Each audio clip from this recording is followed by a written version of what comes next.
Okay, let's do 20? Yeah. Sing. Oh, we can't. Okay. No, I did it too early. All right, 30. Let's do 30. Let's do 30. Time to breathe. Sink. I was like, that's a bit quick on the draw, but let's go. Let's go. Let's do it. Oh. I was like, what? I refused to give myself a countdown? What was that about?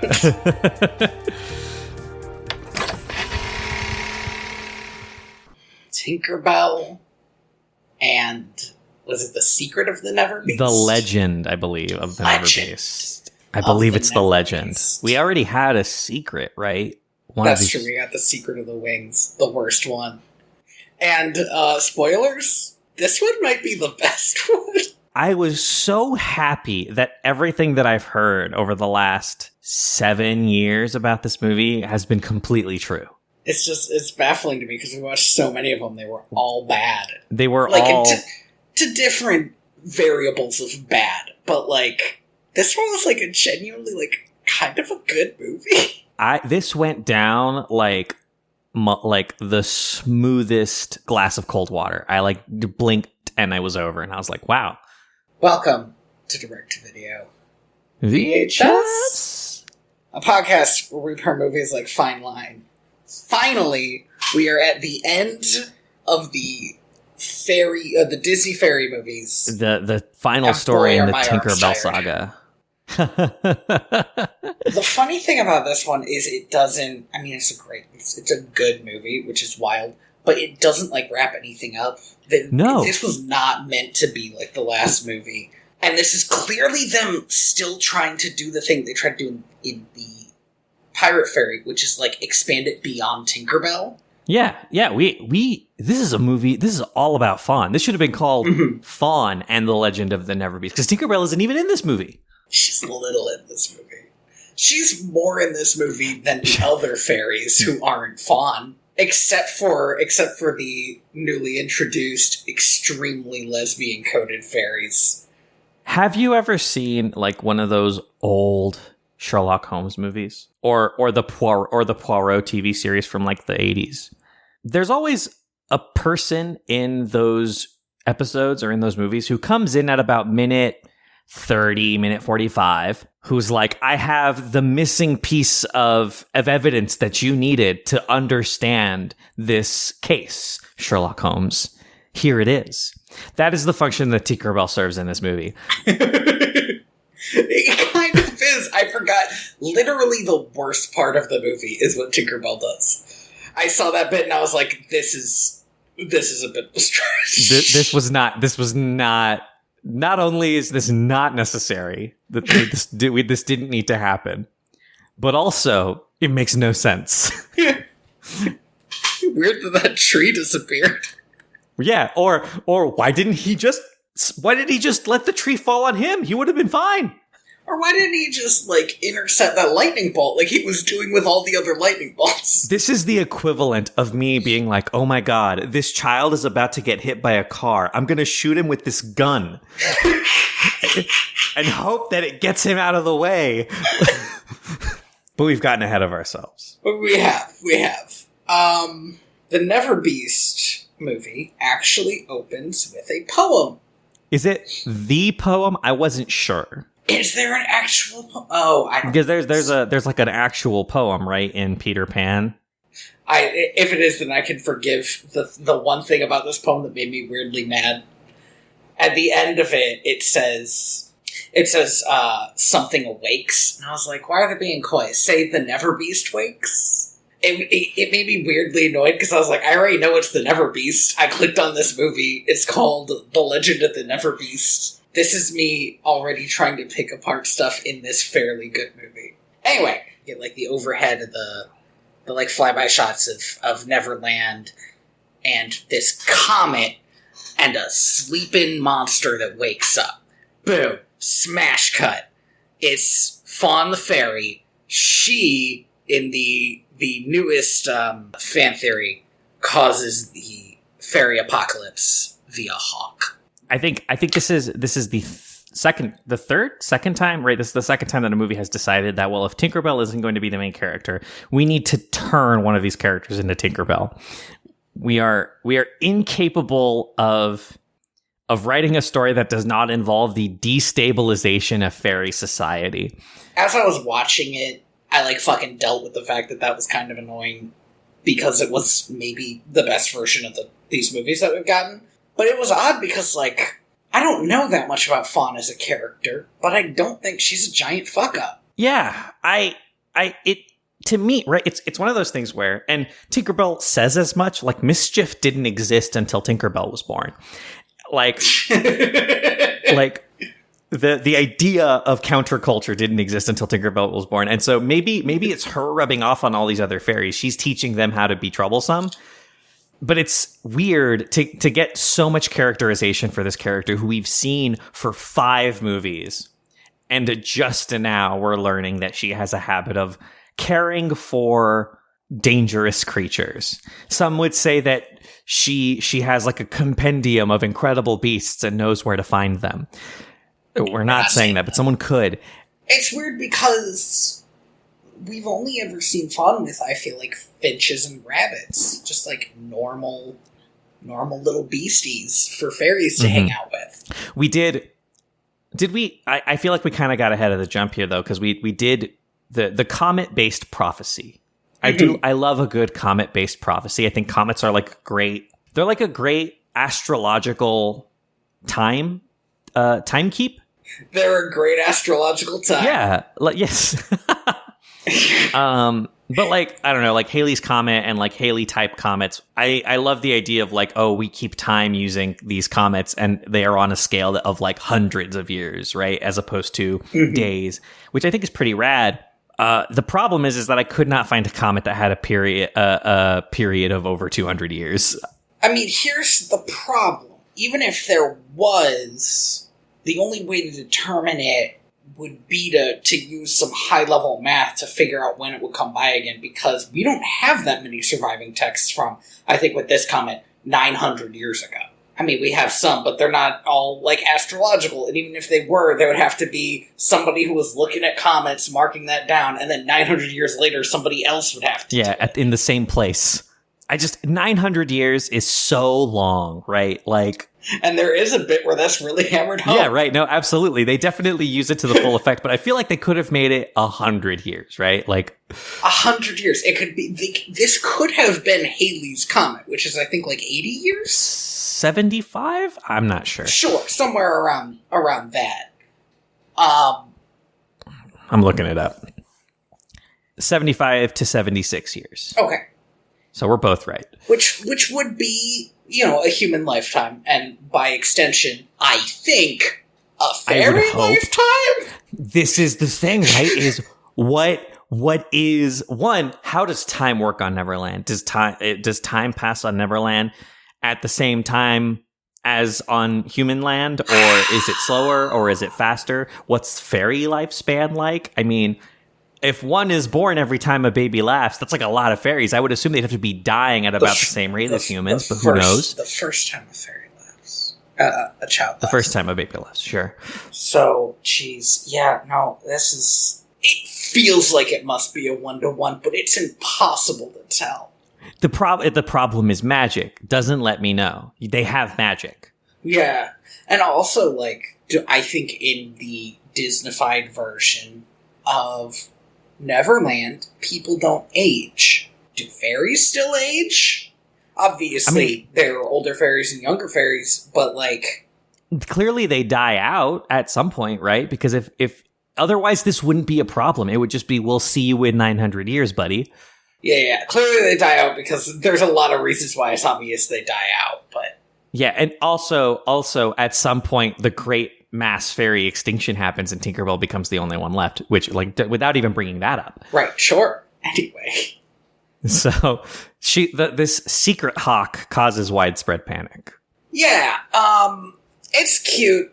It's a cute hawk, but it's a hawk, and these are fairies who are small enough to be eaten by hawks. They do at one point quote Star Wars at me, which I thought was a little offensive. Yeah, was this before... I don't know. That's what I was wondering. Whether this was before Disney acquired Star Wars, or if this was like right then, and one of their first things they did was have a very safe fly casual. God, that was in 2012, so that was 2 years. This was 2 years after. I mean, I would think it's wild that they got this joke in during the production of this movie and then also didn't know that their studio was about to get shut down forever. So there's a couple things with this hawk scene. Everybody freaks out, because what happens is the baby hawk starts screaming and crying for its mother, and a bunch of, like, adult hawks come in, because they're like, a baby hawk in trouble. Armchair screenwriter here. 3 hawks is a bit much. You could have just made it 1. You could have just had it be its mom. Yeah, that'd be fair. I also feel like 3 hawks, like, you never see 3 hawks together, right? That's too many hawks. I think the most I've ever seen is 2, and they're usually either fighting each other or doing other things. Right, like, you only see 2 hawks together if they're, like, nesting to make it PG. 3, just, it's company, right? Yes. You could have done a Land Before Time here, right? Just had 2 parent hawks show up, and that's fine. I don't know why 3 would had to be the number. I don't know, they were having fun with it. Yeah, it was a lot. There was a bear cub, and this bear cub irritates the hell out of me for multiple reasons. Shouldn't fear the hawks. Yes, number 1, most important reason. However, there's a second reason. Why are hawks dangerous, but not? Bears aren't? It's a bear! It's this bear is going to grow up and eat fairies. It has to. He's gonna get bigger. But what if he's on our side? He's gonna need that protein. Is that the goal? Is the idea like, well, we'll have a bear on our side? How does a bear to defend us from the hawks? Well, they have fish, right? Like, maybe. It's also a brown bear, which means it's going to be fucking massive. We're introduced to Nyx and the Scouts. This is a new class of fairy. They are exceptionally lesbian. And cops. And here's the thing. Kind of bad at being cops. I was going to say kind of bad at being both of those things, but I mean, I'm sure they're great at being lesbians. I would hope they are. Or they're not, and it's the sexual tension at, like, the scout hut is, like, through the roof. Well, there's something between Nyx and Fawn. Every look they have is a significant look. Like, they have so much history. I hate everything about this. The implication of, like, having a soldier squad of fairies gives me... I get what they're trying to do rangers, right? Yeah. This is supposed to be a Strider character. It's not working. No. It's not working. She just... What Nyx ends up being... Nyx is the cop in the small town who's pulled over Fawn one too many times. Like, right, yes. That is their relationship. Except for the fact that they do genuinely, like, seem into each other sometimes. And I don't know if that's a fairy thing, if it's just, like... If it's something that's really easy to read into because there are mostly female characters in the fairy movies. Yeah, no, I absolutely think that has something to do with it. Or if it's just that, like, these people did want to write a story like that and weren't allowed. I mean, that's fairly obvious because there was the movie where everybody had to get into a heterosexual relationship immediately at the end. All those characters, by the way, gone. Every single one of those male characters has absolutely been gutted from this film. Do you know the best part about that, too? Is they actually go to winter again. And so there was a reason to see some of the winter fairies, and they're just not there. They're not there. Also, I was going to bring this up at the time, but I might as well bring it up now. They've solved the problem of their wings freezing in Winterland, I guess. Yeah, I think they're supposed to be putting frost on them, but they seem like they're just ignoring it. We've invented coats. We figured it out. But they're flying. Like, their wings are out. Like, this shouldn't be allowed. This is the first movie that seems like it's willing to, like, break canon to make itself work. And I think I know part of the reason why, which is, like, this is, like, an entirely new team of writer-directors, right? Is that what's happening? Well, yeah, the director of this movie is some guy named Steve Loader, who the only other thing he's done is he directed a ton of Disney TV shows. Kim Possible, Buzz Lightyear, Star Command, Tarzan, the TV series. Way back when he was like a director for Ren and Stimpy. Like, but this is the first time he has touched the Disney Fairies property. And it seems like him and his co-writer were just like, let's throw it all out.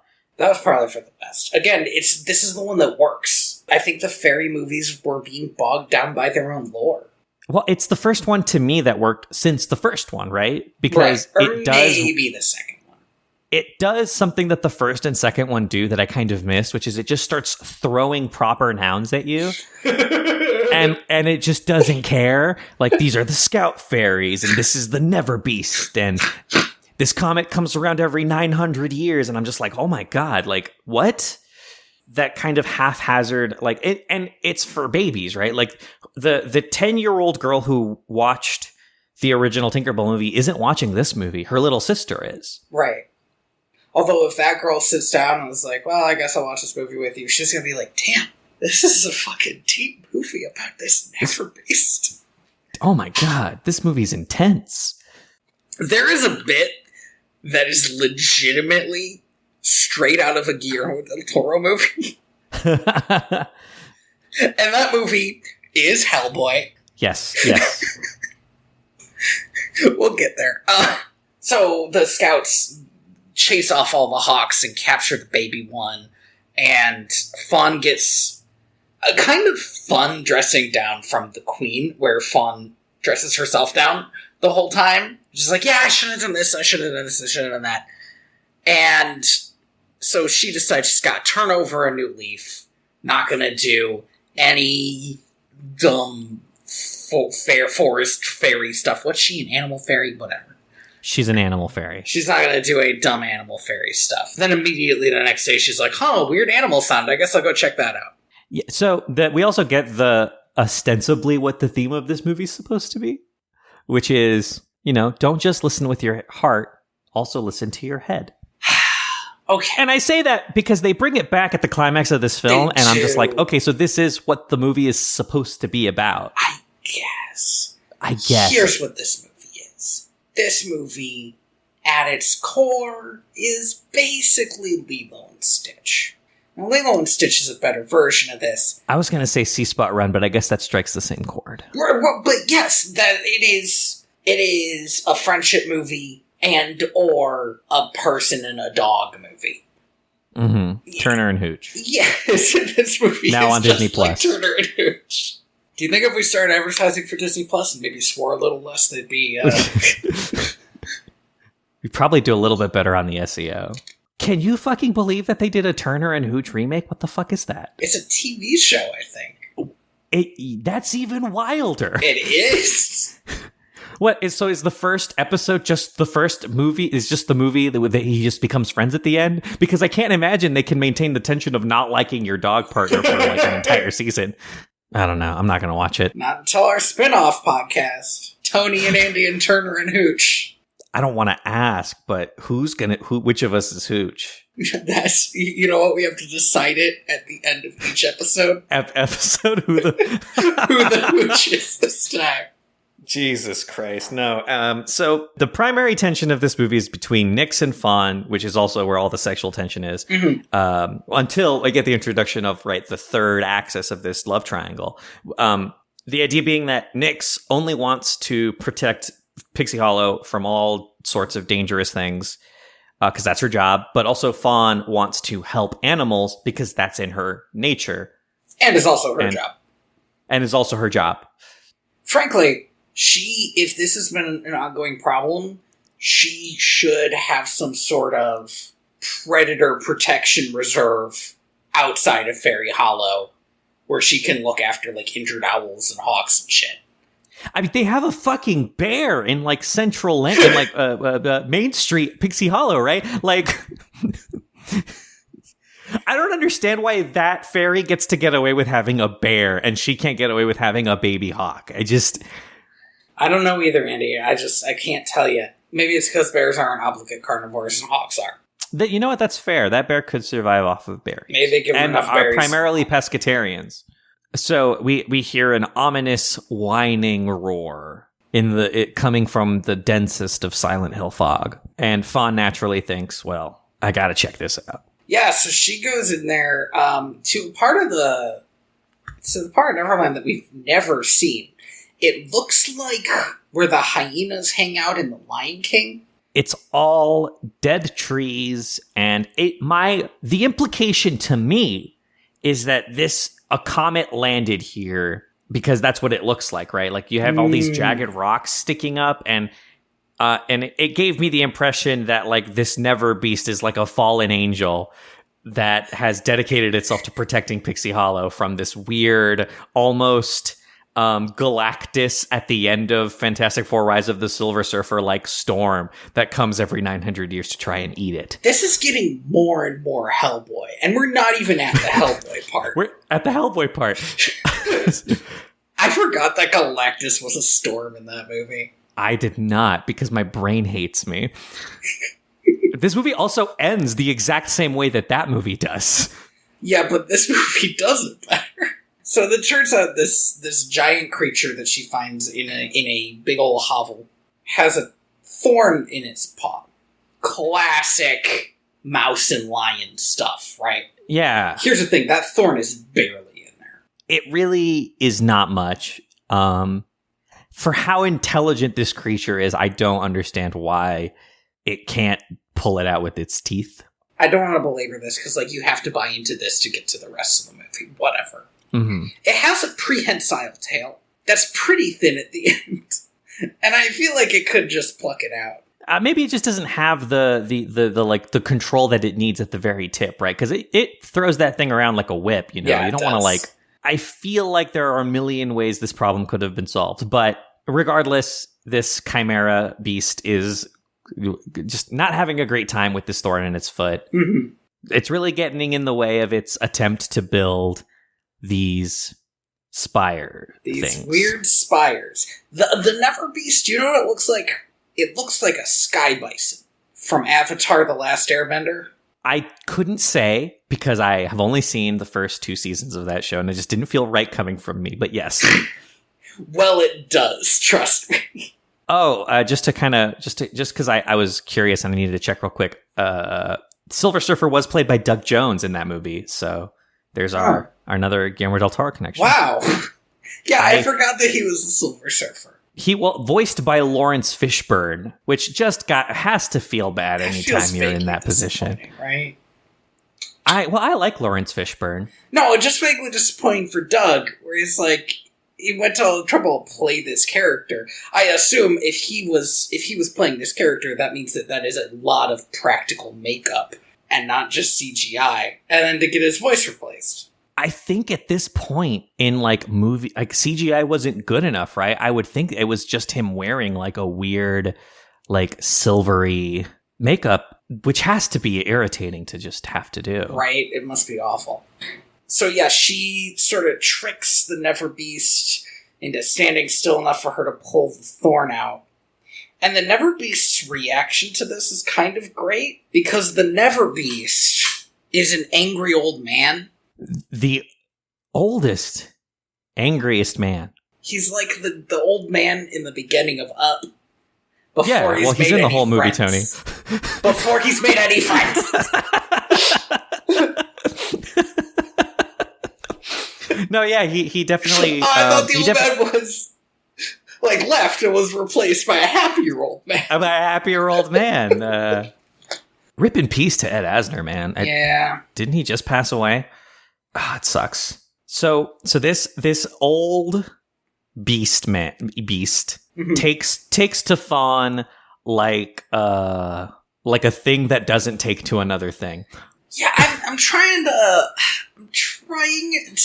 get a good comparison, but it's like Fawn, who is our protagonist in this movie, is the annoying sidekick character. Like Sonic and Tails. And it is like Sonic and Tails, but where Tails is specifically like your little brother playing Tails. You're like, I'm just trying to play this game. I desperately want to beat this level. I'm just trying to build the spires so we don't all die, and here you are, chattering about, trying to draw pictures of me. Just getting in the way. I love this little montage. Once again, the songs are just abysmal, terrible. I think the songs in this movie are a step above the songs in the other movies. And I don't know if it was that I was enjoying this movie a little more, hard to say. I agree with you, but it is hard to say. Yeah. Still a little too Phil Collins for me. Where they're describing exactly what's happening. But yeah. There is a great bit, I think just before the song, where she goes to where Fawn goes to like pick up her stuff so she can keep notes on the NeverBeast. And she runs into Nyx, who's been investigating the roar. Because if there is a newborn baby predator out there, Nyx is going to find it and murder it in its crib. That seems to be her deal. And she's like so fucking aggro in this movie. And as far as I can tell, there has actually never... I think her problem is she has a completely unnecessary job. This is... And this is the problem, right? Is like, if it's... Here's the thing. Is if it's not in Pixie Hollow, it's not a threat. All right, Nyx? Focus on your jurisdiction. Go beat your husband, girl boss. Like, get out of here. You're just... Like, it's not your problem. If something roars in fucking Neverland, there were pirates. Yeah, she didn't take care of those pirates. She didn't take care of those. Like, but like, although what they did seem to do was they took, and we'll talk about it later, maybe, they took the horrible thing that the other fairy did, that freaking Doc Ock did, and was like, yeah, now cops are using it. That means it's good. What I like about the scene is I fully expected Fawn to be a worse liar. But instead of lying and saying that she doesn't know, like, what Nyx is talking about when she asks about the NeverBeast, she is obtusely annoying in a way that strikes me that, like, oh, this is just how Nyx always sees her. And she's, like, playing into it. And I kind of loved that.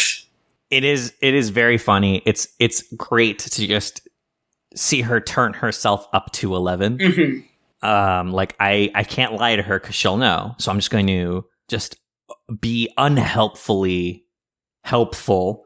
Which isn't to say that Fawn makes good decisions. No, because she's about to go break the number one rule of anthropology. I need you to define this rule for me.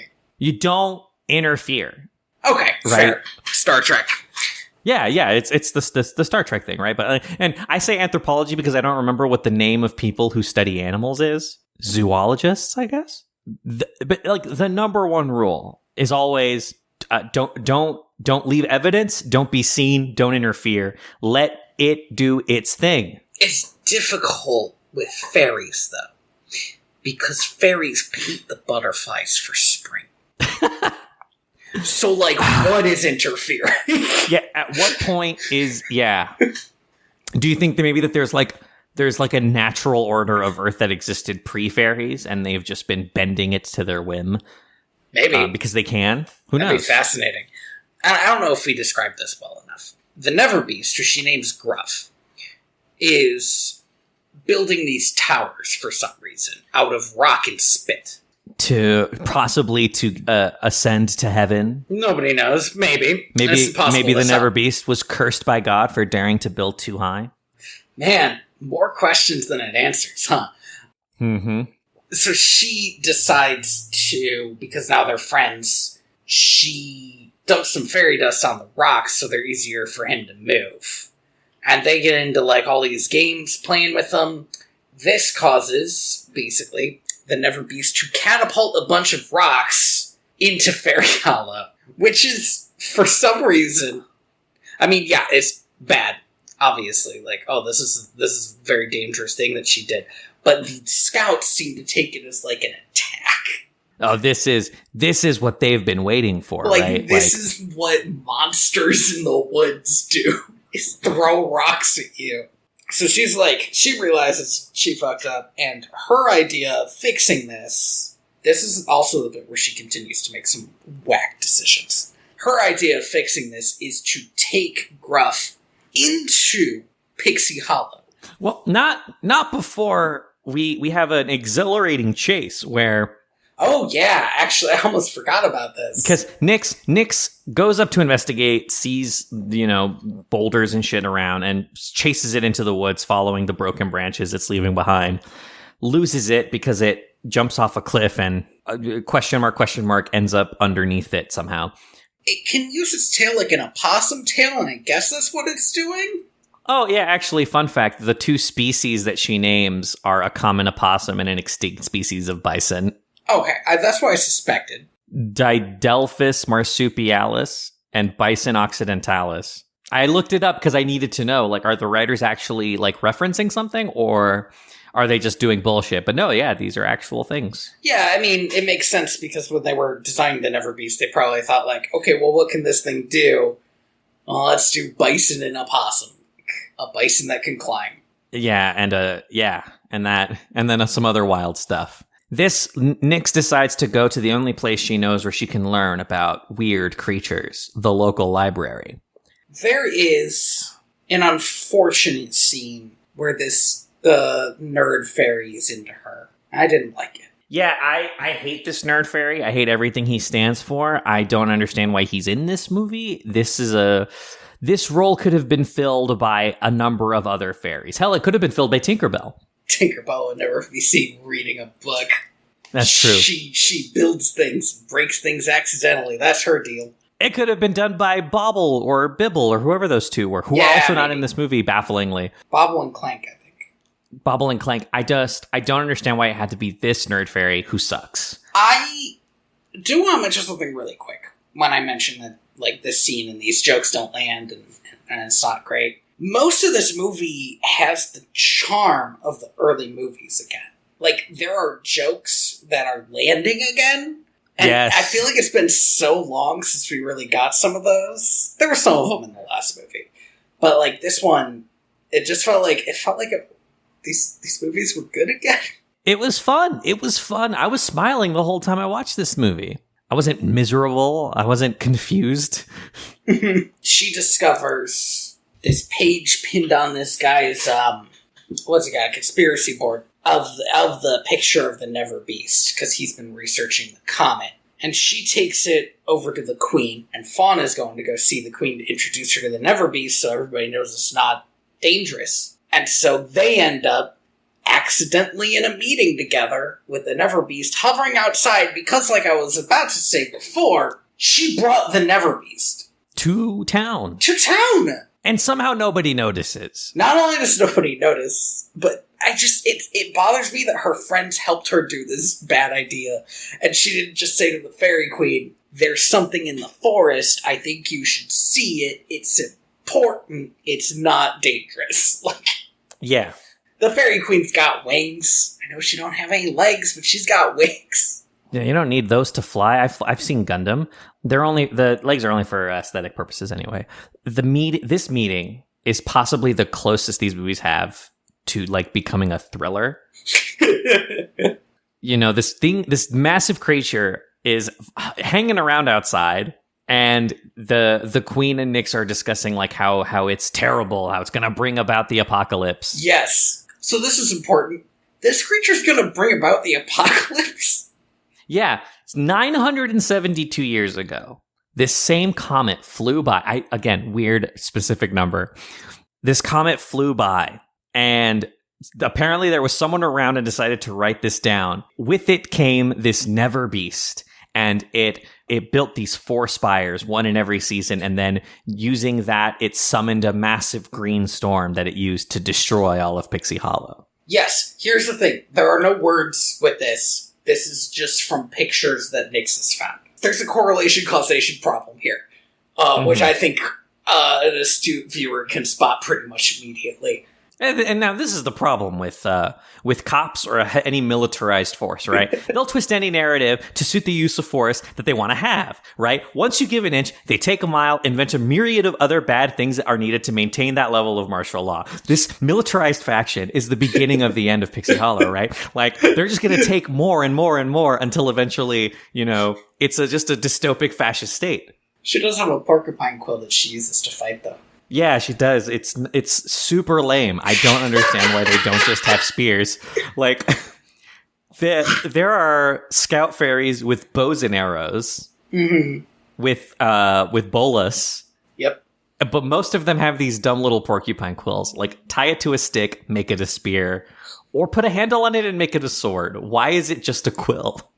They're not even barbed, which would have been something. They're probably dangerous to wield while they're barbed. Harpoons. Yeah, if your primary job is hunting predators, harpoons are right there. Yeah, work better than those bows. I kept on looking at those bows thinking, what are they going to do with those? And the answer is mostly shoot their own stuff so it spews gas everywhere. Or powder, rather. Oh, they also have tear gas. I forgot about that. Basically do. So, I lost myself a little bit there. So anyway, Fawn is creating her own problems by bringing the NeverBeast in. She has to really try to hedge what Nyx is saying, and she's like, animals don't do this. This isn't an animal thing. Animals don't create storms that destroy stuff. And Nyx is like, this one does. This is what this is a thing that fairies do. The thing that irritates me is that the queen could have done some leading here and said what she wanted, but she just tells both of them that she trusts them. And so Nyx is like, got it. Time to go hunting for a NeverBeast. This is the ultimate delegation I have ever seen. She's such a fucking politician here, which is weird, because at this point she should just be the leader. Well, I like the idea that, like, no matter what happens, she can say that it was her idea. Right? This is how she maintains power. And it wasn't her idea. Yeah. Oh, you misunderstood me. This is some fucking Jedi shit, right? Like, this is some Yoda shit. Where you could just say whatever, like, mystic, crappy, vague thing you want, and then later be like, yes, my plan this was. Like, no, it wasn't. You didn't plan shit. If we get hate mail, there's going to be more about the Yoda thing than the cop thing. If anybody is defending Yoda at this point, I think, like, this isn't like baby Grogu, who we all love. This is Yoda. Okay, but be careful when you're talking about the person who is most likely Grogu's canonical father. Are you serious? So what, Palpatine and Yoda fuck now? I'm a little serious. Grogu is 50 years old. What? That's how long this species stays a baby, because they grow to be so old. Yoda's like 900, right? Oh, I guess that's true. So Grogu was like at the Jedi Temple at one point. He had to be. Right. He was trained at some point as a baby. He had to be in the room. Right? When Anakin murdered all those kids. Or was spirited away. I don't know. But yes, basically. Yeah, maybe. Did you ever, you know how at the beginning of Justice League where all the Amazons are like trying to keep the mother box away from the guy? You think and it's like a really fun. Do you think the Jedi teens did that with Grogu while Anakin was just taking him down? Protect the most precious one. The youngest and oldest of us. Protect Grogu, he's the wisest. He's the wisest. So there is a great line that I wanted to highlight, and the NeverBeast sneezes, and Rosetta says, "Oh, gross, my mouth was open." And, and Vidia's like, "It's always open." Oh, such a cutthroat line. At some point, they allowed Vidia to be savage again, and I'm here for it. I wish Vidia had more to do in this movie.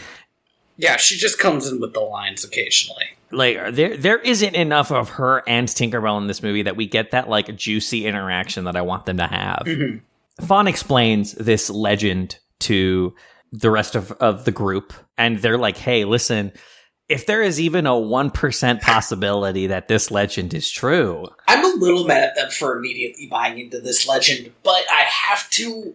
The only other legend I've heard about was completely true. Right? It was 100% accurate, down to the directions. Like, yes, none of the directions were to find the broken ship. So, like, I get it. So the plan that Fawn has then is, I'm just going to move him. I'm going to take him somewhere where he can't hurt anybody. Mm-hmm. I don't know what that means. Is there, like, maybe is she going to take him to, like... Get it off the island? I don't know what the plan is. Take it to the fucking human world? Like... Yeah, that'll be safe for everybody. Now this movie gets to end like Jurassic Park 2. Yeah, no, I don't know what she plans for it, but it doesn't matter because he's not listening. He's going to build more towers. Yeah, his job isn't done, and he's behind schedule. Yeah, he is. He spends too much time hanging around with this fairy. She's been slowing him down. And now the green clouds are blowing in, just like in the legend. It's bad. He's got to build those towers for some reason. Probably to get the energy from the green cloud so he can turn evil and kill everybody. Yeah, I assume that's why he's doing it. So, I'm mad. You know what? I'll say it later. Keep going. Yeah. We'll have plenty of time. There's a whole scene dedicated to this thing. I know exactly what you're talking about. So the fawn wakes up. He's gone. She goes to look for him. Tinkerbell, I don't remember what the confluence of events is, but she ends up confronting Fawn. Like, hey. Everybody's going inside because of the coming storm. And Tinkerbell's like, where's Fawn? So she goes to get Fawn. Fawn's like, I lost the NeverBeast. I lost him. I can't find him. There are only two places he can be. He's either in winter or fall because he hasn't built his towers there yet. This is only going off of the legend. Of the legend, but he was building towers, so it's a good guess. Well, and I love that Tinkerbell brings up here, oh, so now you believe the legend? Right. And Fawn's like, no. We don't have much to go on, yeah. Okay? I don't know if you've noticed, but the sky is green, all right? There's a lot happening. Can we not gotcha media me right now? Can we just... Yeah. What are you, Tinkerbell? Fox News? Come on, we have a NeverBeast to find. So Tinkerbell decides to go take Winter, I assume because her sister's there. She doesn't say that? That is the implication that is not said. I love that her sister, Periwinkle, is not even mentioned. You know who else isn't mentioned? Or we don't even see him. We don't even get a wink and a nod to Terrence? Is that what his name was? Terrence. Terrence is gone. It took... wait. He was introduced... He was in the second movie was the first one where he's big. But then ever since then, we have gotten like less and less Terrence as we go on. So it's, been 3 movies? He's petering out of existence.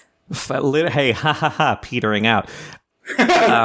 Making room for what we all know is going to happen, which is Tinkerbell's going to, date Vidya. I mean, it'd kind of be nice, right? They have chemistry. Then Tinkerbell fucking died. Oh, right, yes, because she finds the NeverBeast, and he kills her. He's got all green eyes now, and it freaks her out, and he whacks her with her tail, and she's left unconscious in the winter. Yeah, Fawn arrives just in time to see the NeverBeast leaving the crime scene. The Fawn shows up, punches Tinkerbell, and she's fine. I don't think that's what we should be teaching kids. I don't know how fairy anatomy works. I don't know what. Maybe that's what CPR is for fairies, right? Like, your heart beats fast enough, just give it a punch, and if that doesn't work, what can you do? They're like hummingbirds. Nyx is like chasing down the NeverBeast, but she gets sidetracked because she has to protect Tinkerbell and save a life. She's so fucking mad about this. She's furious. Like, I don't know what she was gonna do with her tiny, stupid little fucking quill. Small. Yeah, she's just gonna put it into his foot. Like, he can fly now; it's not a problem. Oh, that's true. He got his wings. Oh, and he got struck by the lightning, right? So yes, he got struck by the lightning. The horns grow in so cool. The horns. This is the first bit where I was like, this is like Hellboy. Because he has the... have you seen Hellboy? Yes. Not the new one, but yeah. Yeah, the original one is what I was talking about. I'm sure they do something like it in the new one, too, because it's right from the comics. Mm-hmm. There is a bit where he is... I don't remember if he's actually, like, in hell, or if it's just, like, his, like, most real self or something. But there is a bit where his horns are grown in, curved backwards, and there's a glowing crown above it. The NeverBeast looks literally exactly like that. Like, he looks like a demon child, and it's pretty rad. It's so cool. I don't know where this design came from, because he's got bat wings, he's got these massive horns. It's awesome. It's like it's so good. It's like when they started making this movie, they were like, hey, do you know that this isn't getting like the little boys? Could we get the little boys into this? Could we get like, I don't know, a big demon monster? we're gonna sell a NeverBeast action figure. I bet that action figure would look really cool. Let me look it up. NeverBeast toys. Oh wow, this is adorable. Now I gotta see it. Oh, this is just a little guy. Oh, that is adorable. Oh, there is a weird one on Etsy. Yeah, I don't like the one on Etsy. I don't like the homemade one. I do like this. I love this guy. I want to see if I can get my hands on one of these guys. That's really great. Yeah, I like this. Does look like Abba, though. Okay. It does. To a point where they should probably be glad Nickelodeon didn't call. Yo, I honestly, that's probably why he looked like such shit in that live action movie. Oh, wait, no, that doesn't make any sense. That movie came out like 5 years before this one. It doesn't track. Damn. What were we saying? Yo, I can get one of these for $20. Tinkerbell is... I'm trying to keep going. Andy's doing... Yeah, we got a show to do. So, Tinkerbell is hospitalized, unconscious, in a coma. And this Dr. Fairy, who I don't think we've seen before. I don't think so. She might have been in the other one, but I don't know. She looks like she walked off the set of Recess. Like, her nose is so big. And it's weird. Every variation for the fairies is weird because mostly the background fairies look exactly the same. So anytime a new fairy model is introduced, they're like, okay, well, why'd you put effort into this one? She shakes her head, and at first I think, oh, she's dead. I told you, Tinkerbell died. This is the last Disney fairy movie for a reason. Yeah, that's true. But then she's like, no, she's fine. She just needs to rest and not fly for a couple days. Mm-hmm. Wow, which she immediately flies off, which is very Tinkerbell, actually. I know, right? She's like, I bet she has no consideration for her own health and safety. So Fawn leaves to go betray the NeverBeast. Betray him. Like you need to do in these kinds of movies. Mm-hmm. And because the NeverBeast... And see, what bothered me about this scene is that, okay, the NeverBeast hurt Tinkerbell. And sure. But I feel like you have to forgive an amount of just an animal being an animal. Even if it's not necessarily a dangerous animal. Do you know how many kitten scratches I have? And this is a thing that you hear from park rangers all the time, right? 90% of the time, bison and elk, big herbivores like that, are harmless. And I'll throw horses in there too. 90% of the time, they're harmless. But you're talking about a 1 to 2 ton creature. If that thing moves a little bit too fast in a way you don't expect, you're going to get hurt. Yeah, if you just get swatted or bumped by one of these things, you're going to be on the ground, maybe with a broken bone. And that thing is... I don't know how big the NeverBeast is, because it's hard to tell. But it's... Scale with fairies is tough. Right. It's at least bison-sized, right? I think it's probably a little bit smaller, actually, just because she is about the size of his, nose? Yeah. Tough to say, but assuming a fairy is... Gosh, if they're hand-sized, they're maybe 4 to 6 inches tall. But they were bigger than that in the other one with the humans. God, yeah, that's right. It's hard to figure it out. But if we assume it is around bison size, maybe a little smaller. I mean, that's still 100 Tinkerbells, maybe 200. That's a massive. It's just it's so much bigger. There's going to be accidents. It's going to do some damage, and maybe there's something to be said about this. This is clearly an intelligent creature. It understands everything Fawn says, at least. Yeah, but it's still an animal. It's not... it can't talk. Mm-hmm. So I assume it can't be more intelligent than Cheese. Oh, Cheese the mouse! Yeah, Cheese the mouse, who we do see in this movie. Who I forgot about. I was sitting here who the more fuck? Intelligent than Cheese. Yeah, those fungal cultures, man, that make cheese happen, they think. But Fawn decides that he needs to be betrayed. So she betrays him, and I am so mad at this net for working. The thing about this net, right, is that they had another smaller net they were carrying around before. It was so small, and they're flying around with it, and it's in my notes, what do they expect to do with this net? And then when they throw this into the net, it's so much bigger. It just covers the entirety of the NeverBeast. And even though it's this massive animal, it's apparently weighed down enough that they just can't move. And it made me so mad. Where did they get this one? This, to me, the NeverBeast not fighting back is me going, oh shit, this is a Mighty Joe Young situation. I don't know if you've ever seen this terrible movie. I don't think so. But, like, this is him not fighting back, right? Like, if he wanted to, he would have destroyed them. The Scout Fairies would have been reduced to rubble. They would have been eliminated from fairy politics in this one moment. But instead, he's like, well, I can't hurt these creatures. I am here to protect them, so I just have to not do anything. I just have to let them pepper spray me, and it's depressing. Yeah, they hit him with that sleeping powder made from poppies that what's-her-face Doc Ock made. Oh, she's deep in the Scout Fairies now. Yeah, must be, right? Good job. Now she's working with cops.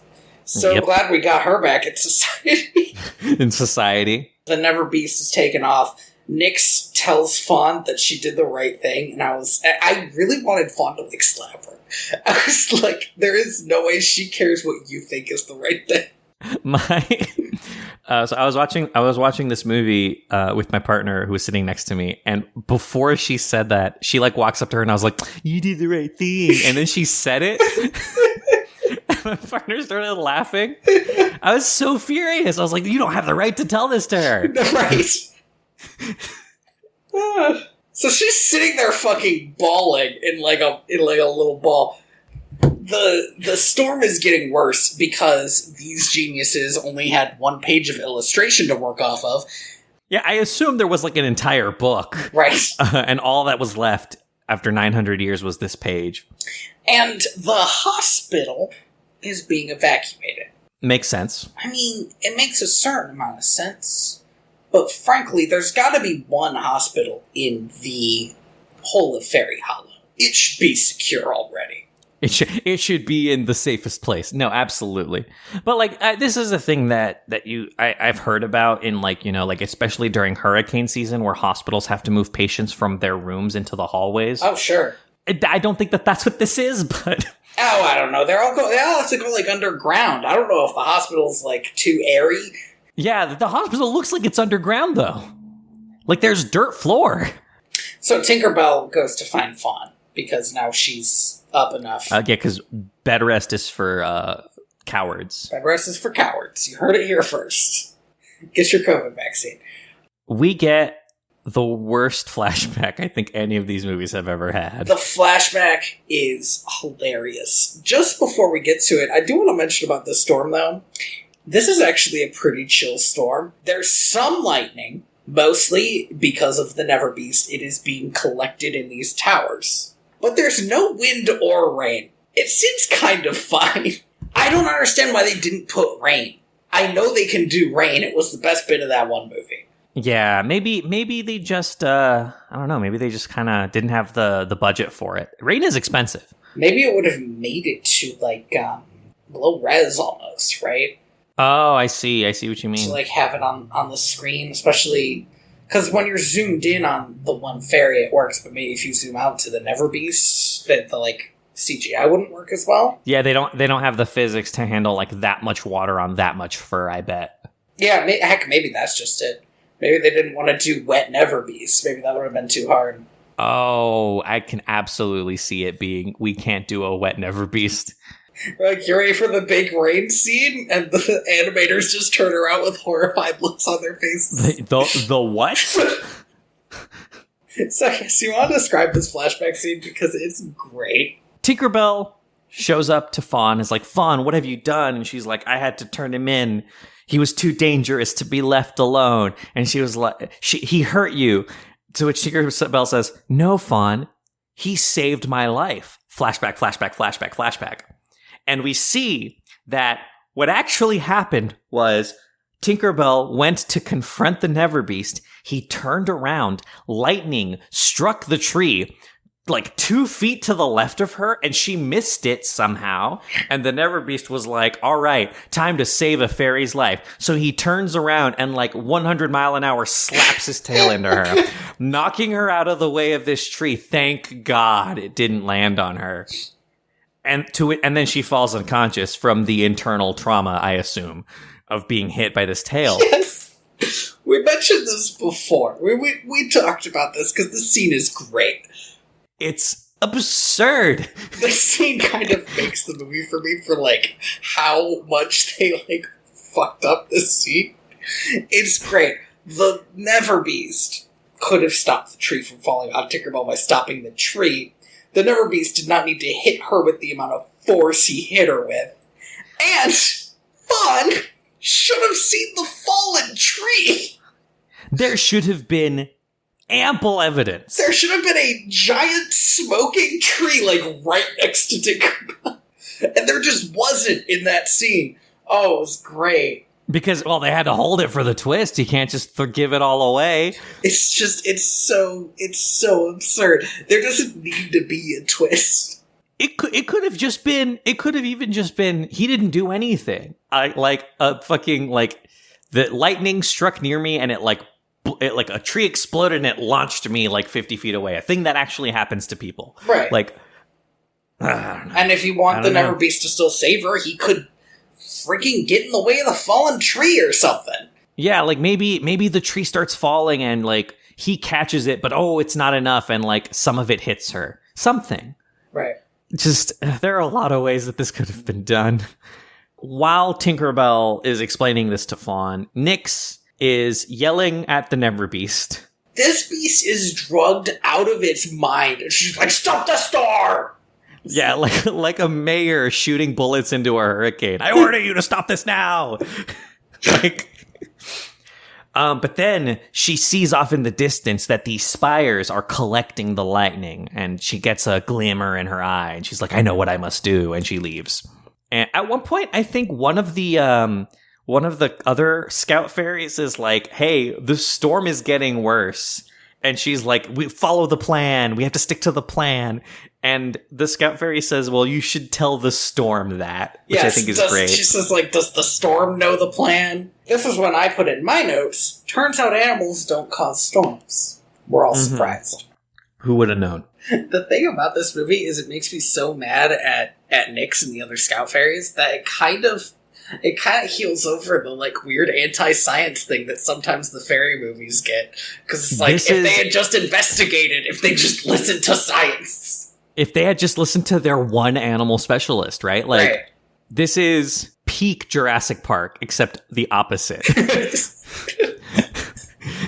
Life, it's fine. It's fine. It's fine. Good. It turns out life is okay. God, I am baffled that Jeff Goldblum wasn't in any of these movies. He could have been a good, weird, tall fairy. Oh, right? Like a gangly, like, he would have been one of those MCs? Yes. Nyx in this film, voiced by Rosario Dawson, been in a ton of stuff. I can't even begin to tell you. Like, she's got one of the most extensive IMDb's I have ever seen in television. But also we have Jennifer Goodwin as Fawn, I believe replacing the previous voice actress. Jennifer Goodwin, who we might all remember as Judy Hopps in Zootopia. Fawn's deduced it. She's figured it out. He's not here to destroy Pixie Hollow. He's here to protect it. Real binary situation, by the way. He can't just be here as well. He's not here to destroy Pixie Hollow. He's just an animal. He's an animal doing a thing an animal does, and it happens to help us. It'd be great if she released him to, like, save Pixie Hollow and he just pooped. Just wandered off. I gotta go build more towers. Yes. All right. She tells Tinkerbell to go hide, and at this point I wrote in my notes, I hope Fawn dies. Because I have this movie, like, down to the T. You know everything that's going to happen. We get another great line, actually, here, because I think all of her friends show up at this point. All of her friends, yes. So a couple of them show up, and she says, we have to free Gruff, and the others show up to, like, get the net off of them, is what happens. And they all try to get Gruff into, like, a hollow, and he's like, nah, I've got to save the world. Fawn decides to go with him because he's blind. He can't see because of the poppy stuff. Yeah. Sleep. Real gross side effect of their sleep powder, huh? Yeah. Seems like they shouldn't be using it. No, it really seems like they shouldn't.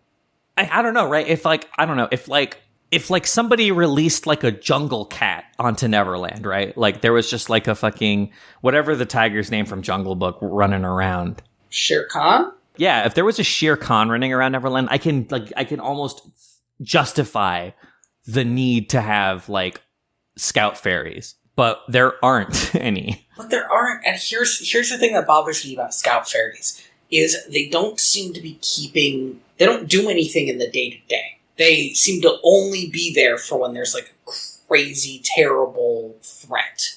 But here's the thing, I know they don't solve crazy, terrible threats because that's what Tinkerbell does. Because she's been doing it for the last 5 movies. Right. I sure didn't see those scout fairies standing guard standing with the winter guard fairies against the winter. I didn't even see them passing out blankets. There is an amazing moment here when Fawn she's resolved herself. I'm going to go save the world. Me and Gruff are going to go save the world. And then she stops and goes, that said, if things don't roll my way, Syl, you can have my rock collection. And it is an amazing line. One of the funniest jokes in the movie. It's an amazing line because Silver Mist looks really happy and then immediately really sad. Yeah. But she's also, like, nobody else gets anything. And I guess everyone else can fight over the rest of my inheritance. Just make sure Silver Mist gets the rocks. Gets the rock collection, yeah. And so the NeverBeast is like flying through these pillars, getting struck by lightning, which is going to stop the storm somehow. Unclear if the lightning is making him stronger. Maybe it is unclear. It feels like a give and take. He couldn't fly before he got hit by lightning again, and then he got his wings. So or is it just like a natural reaction that his body has to like danger? Yeah.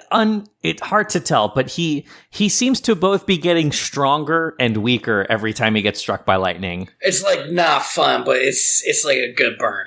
It's a hit that he needs. It's the high that he chases. But then, oh no, at the last tower. This fairy cop is so bad at her job. She could not be worse at her job. Every single moment where she has a chance to be okay at her job, she's just bad at it.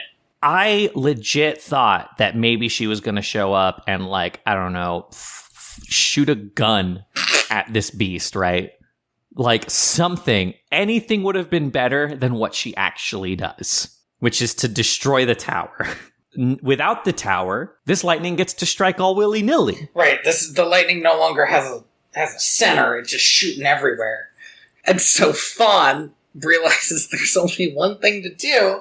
They have to fly into, like, the eye of the storm, where the NeverBeast can get hit by lightning a bunch of times and absorb it all. So that they can catch the lightning closer to the source. Because she notices that the lightning is only coming from the center, which is ridiculous, but sure. It's a magic storm, whatever. A lot of Pixie Hollow is on fire now. This is not directly dealt with. It feels like Nyx is terrible at her job. She looks around at, like, this forest fire that she has caused and is like, am I a bad guy? Wait a second. Am I the bad guy? Am I the bad guy? Guys, wait. Hold on. Am I the bad guy? Yes. Damn. This would have been a great moment for Fawn to, like, I would have loved it if Fawn slapped her and been like, you gotta snap out of it and go do your job. Go protect people. Instead, she just tells her, there's nothing about it now. Go hide. Yeah. Be sad about it later. And then Fawn fucking died. Yeah, they saved the world. She flies into the sky. There's a bunch of lightning. The NeverBeast absorbs enough lightning that the clouds explode. Which, okay. Maybe that's what's supposed to happen after he collects all the lightning. He can, like, AoE, like, release, kind of like Black Panther, right? Yeah, sure. Just release all that built up energy and dissipate the storm. Maybe. It's possible that is what is supposed to happen. Or maybe it just reacted that way because he'd never been, like, in the air when he did it before. Either way, that's true. There's a big explosion. He's not looking so hot as he falls out of the sky. Again, pretty Hellboy, because now those are just broke. Oh, the wings are gnarled to shit, too. It looks gross. It looks bad. And Fawn is falling out of the sky. They are caught by, the fairies. But Fawn is dead. Like, she's dead. She is stone cold. Like, this doctor comes over and is like... comes over. And she's like, there's nothing we can do. Fairy medical science has not progressed to the point where we can do anything about dead people. Just like human medical science. I mean, we can do something about people who are dead a little bit, or mostly dead. Oh, she's dead, Tony. Yeah, you're right. Roll credits. You get the feeling that maybe they meant to do this to Tinkerbell, but they couldn't quite get away with it. And so to just end the movie here, though, bold, right? Like, never seen this. And then they closed down Disney Toon for some reason. And then, I know, right? Like, they were like, we can't let them get away with this again. No, so the NeverBeast has its vision back, and, like, sadly approaches Fawn, and the residual static electricity seems to jolt her back to life. Mm-hmm. Which is not really how that works. But it makes as much sense as a tear. Yeah, it makes more sense than a tear, I would argue. Like, wiggling my hand up and down, but yeah, kind of, maybe. Because here's the thing, Tony, right? Is a little salt isn't going to do anything for anybody. But electricity might actually do something. Okay, who has actually revived somebody with a tear, out of curiosity? Besides Rapunzel, who it worked for. Like, which is magic. She's magic. Yeah, she's magic. It's got to be a trope, right? It's definitely you know what? I'm going. Swiss Army Tears. Swiss Army Tears? This looks like it's the one. TV Tropes is kind of like the worst website to go for this shit, but like it's also the only website. So many of them. It's also the only one. I'm only going to look at Western animation. Disney likes this trope. Okay, Belle does it. No, that doesn't count because it's her declaration of love that breaks the spell. That's true. It happened in Lilo and Stitch 2. Stitch has a glitch, and it was a crime. It happens in Brave, but I think that's just also her saying she loves her mom and not actually the tear. And in Frozen, I don't think that's... that doesn't count in Frozen. Come on, give me something else. I actually think this does count because... No, because the act of true love is... She cries after she's frozen. The act of true love prevented her from dying. So it feels like that Rapunzel is the only time that Disney at least has done this. Because every other time it was actually true love. Interesting. Although in Bambi 2, the Great Prince sheds a manly tear for his injured son. Who is quickly... That doesn't count. He was fine. I think the one that people actually remember is probably Beauty and the Beast. I just don't think it counts. It's fine if you don't think it counts. I think it might genuinely be where we get it, though. It's done in other places. That's pretty late in Disney canon, though, right? That's like 1994. It doesn't even have listed stuff earlier. We have 50 years of Disney history in which they didn't do that. They did it once and they got made fun of it forever. Yeah, it might just be from Beauty and the Beast. I find it both baffling and it also makes total sense to me that they did it once and then it just, I think almost like mimetically just people associated it with Disney. Yeah, and it just got everywhere else. But to the point where they had to make fun of it themselves, right? Like in Rapunzel, but like they had only ever done it the one other time.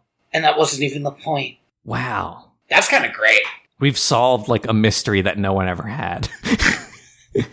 Sherlock Holmes could never.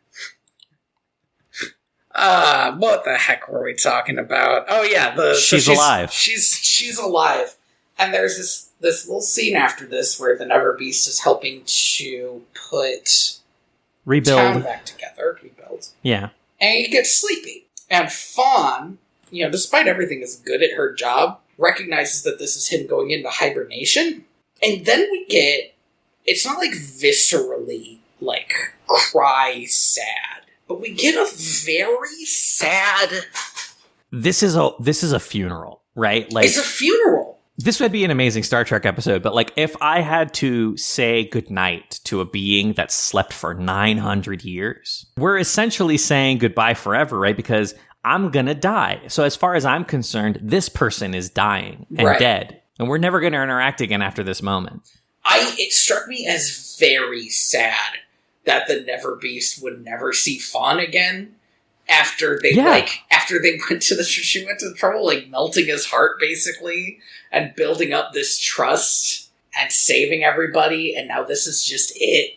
Giving him a reason to do the thing he's been doing for who knows how many thousands of years, right? outside of just, well, this is what I have to do. This is almost a chthonic being who has, I assume, existed in a state of like endless Sisyphean, just building this tower, dissipating the storm, and going back to sleep without thanks until now. Because what has everybody done about it? They've just been probably scared about the storm, and then it passed like every other storm. Well, but then they blamed him too. They thought he was up to it. He has formed this relationship, and it is gone now. And so they have this funeral where they like walk him back to his little hole. They've each given like a little gift to him. They give him a cloud pillow and other lesser gifts. There's a fountain, which I did think was nice because like you're gonna want to drink after a nap like that. Oh, absolutely. I can't imagine how deep. Like, I'll go to sleep for 4 hours and I'm like, oh, God, I need some water. Fucking Nick says he has her respect. It's like, get the fuck out of here. And then Fawn says goodbye and he falls asleep, and that's literally the end of the movie. Cut to credits. It is amazing. It's not the kind of ending that is like deeply visceral and like makes me sob. But it's like the restraint. I like can't stop thinking about it. Like it's a real thinker of a sad ending, and that's kind of amazing. No, it is. I have never in the entirety that like I have seen a movie that has an ending like this, right? Where somebody has to go away forever, right? Mm-hmm. Seen this amount of restraint. We're ending it here. We're ending it at goodbye. We don't get a montage of where are they now. We don't get like this is a thing that anime does a lot, where it'll just cut to them waking up like 1,000 years later, right? Or whatever. Like we don't get any of that. It's just it's over, and you have to accept that it's over. So I think the part of it that hits me the hardest, right, is without maybe they did know, right? But ending this movie on goodbye is also, goodbye to Disney Toons. It's goodbye to Disney Toons. Goodbye to this series. Goodbye to this type of direct-to-video movie. Yeah, this is a good movie. The fact that there's never a Disney Toon again kind of blows. This studio doesn't exist anymore, and like this.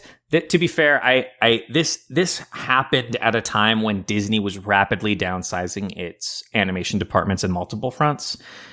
I know a lot of animators in Disney Animation Canada also lost their jobs around this time. So yeah, it sucks. Especially because this movie is the prettiest that they've done too. Yeah, it looks good. It's gorgeous. I love the design of the NeverBeast. The backgrounds are great. The character design isn't terrible. I always hesitate to give these movies enough credit on character design. They're stuck with this sort of like pinchy face but really big cheeks, and I'm not sure how I feel about it. And everybody has the same body type except for like the queen, and she's just tall. Well, Fairy Mary, who we haven't seen, and also Barry Gary, who we haven't seen in a while. Yes, the joke characters get to have different body types, and that's kind of another problem. Yeah, but it's nice to see them walking around. This is, I think, also definitely the most, like, all of the background fairies look the same. Like, we don't even get, like, a Terrence to look at, or a Winter Fairy at all. But I liked it. I liked it a lot. What a great ending. What a high. The ending was so strong that I feel like even though I quite liked the movie while watching it, like I never had anything I hated about it, it made it really good in my head. Like it made the whole movie really good, even if sometimes I was just sitting there like, this is fine. A good ending could do that, No, yeah, for sure. It's a thing. I've lamented this before. Things don't really know how to end anymore. It's nice that there was such conclusivity. Especially because it was the last movie. Yeah. Thank you for listening to Direct to Video VHS. I have been your host, Tony Robusto. I have been your host, Andy Reyes. You can find me on Twitter at TheaterBats, and you can find my comic at inspiredbytrueevents.org. You can find me on Twitter at royalty_valens, and you can also find me at my other podcast that I do called Time Honored Pictures at timehonoredpictures.com. I am in the middle of editing the next episode. So that should be out. It's going to be out today or tomorrow.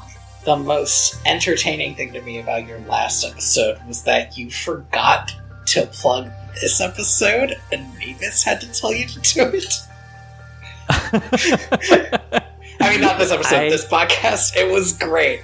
I found that so funny, and I was like, I'm the only one who thinks it's funny. No, yeah, it was a very just like, oh gosh, yeah, I was not in the headspace to like self-promote. Self-promote, yeah. Speaking of which, you can find more direct-to-video stuff at direct2.video. There is a cutscene on there now. A cut argument where we talk about Doc Ock for 10 minutes. It was so long. It was so long. Let me see here. Let me just pull up direct2.video and see how long that video is. I feel like it felt like it was 30 minutes, I think, in recording. Oh, it's only 5. I must have cut some stuff out. I was going to say, I feel like it was a lot longer than that. And that was before we got to confirm, I think, that the esteemed Alfred Molina is coming back for whatever the fuck this next Spider-Man movie is going to be. Thanks, as always, to the esteemed Lee Rosa here for the song Planet E off the album Trappist 1. Yep. Next week we are going... Next week. Whoa. Oh, my heart. Next time we're going to watch The Return of Jafar, a movie which I am fairly sure has almost nothing to recommend it. I am so excited. I am the ghost of John Smith.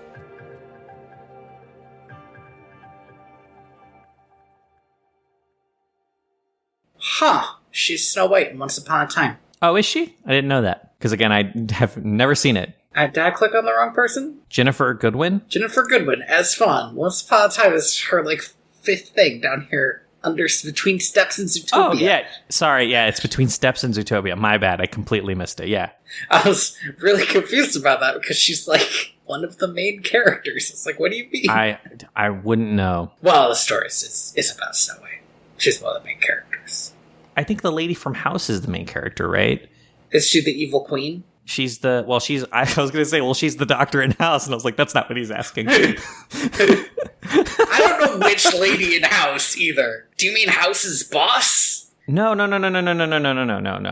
She's one of his lead underlings. Every time I look at Once Upon a Time, she's in every fucking, trailer that I've ever seen.